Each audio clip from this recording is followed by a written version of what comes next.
So we got a first look at this prospective collaboration between Kim Jones, head of menswear over at Dior, and Tremaine Emory, founder of Denim Tears, as well as newly appointed lead of Supreme, at the tail end of 2022 alongside Dior's Fall 2023 showcase. Dior times Denim Tears, or Dior Tears as it's called, inevitably forges the two brands' iconic logos, Dior's oblique monogram with Denim Tears' cotton wreath, which can be found throughout the pieces of this collection's offering. But for the purposes of today's video, we're going to be zoning in on one specific piece, and that is the Dior Tears B33 sneakers. These B33 sneakers are set to release on July 13th.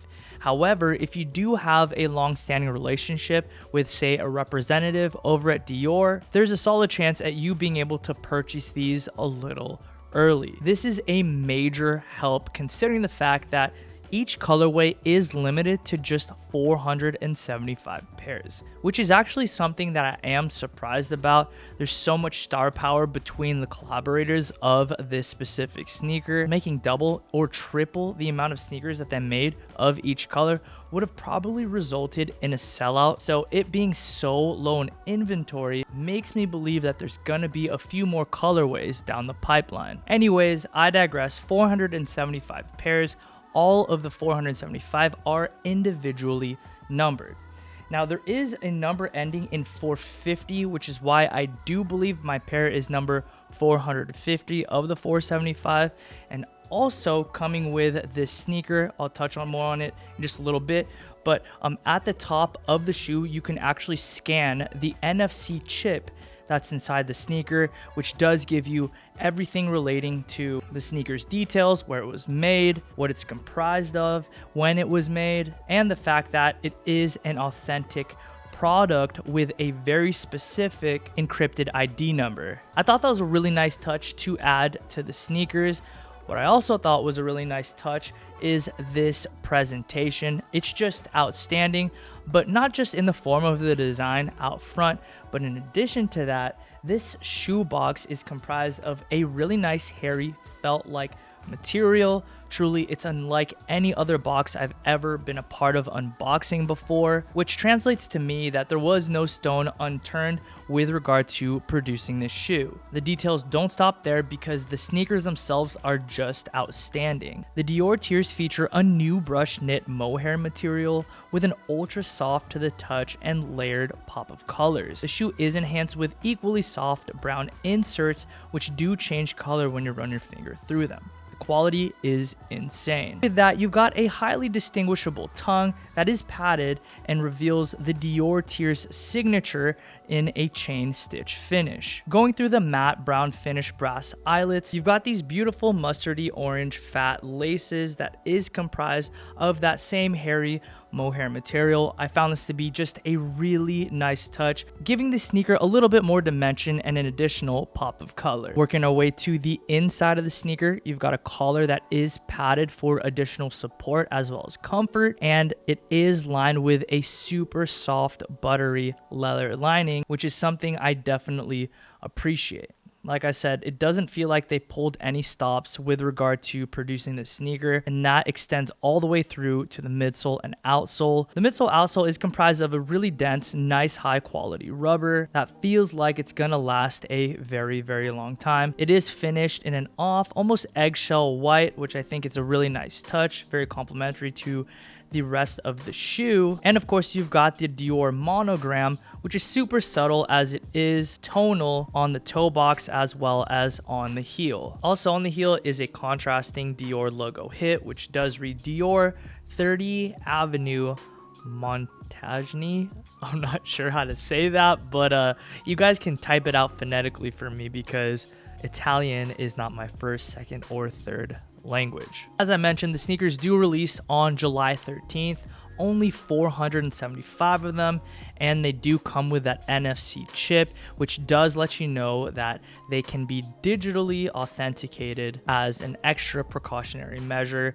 and that link also does tell you a lot of info and detail relating to the sneaker. Now, as it relates to sizing for this sneaker, if you're interested in the shoe, I think this is where you should really zone in, because I did make a mistake with regard to sizing with my online order, which ultimately ended up being canceled. As you guys saw in the vlog, I did get an opportunity to try both a 42, which is my true to size, and a 41, which is one size down from my standard size. To my surprise, the 41 felt a whole lot better. For reference, I'm generally a size 8.5 to a 9 in all sneakers. A 41 translates to an 8, and a 42 translates to a 9.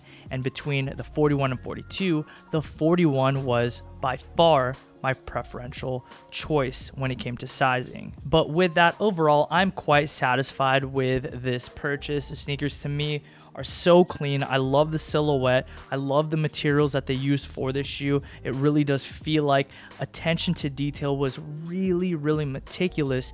And in addition to that, you've got the nice presentation as well as that NFC chip, allowing you to make sure that it's an authentic shoe. And of course, they are individually numbered, making them feel just a little bit more special. For the sake of transparency, I don't necessarily think they're worth $1,200. Now, I fully understand that they're handmade in Italy, but even in that front, I do think there are a lot of potential options out there that could totally satisfy the job that these sneakers would do. There are actually quite a few people online saying they look just like a Puma suede, which I do see, but to me, I feel like the Adidas Campus would really be able to rival all of the types of outfits that you would wear with these. So these are the Adidas Campus, very similar to the silhouette of these Dior Tears B33. They're nice and chunky. They have that like 2000 skate aesthetic at a fraction of the price. I think these were $90. I will have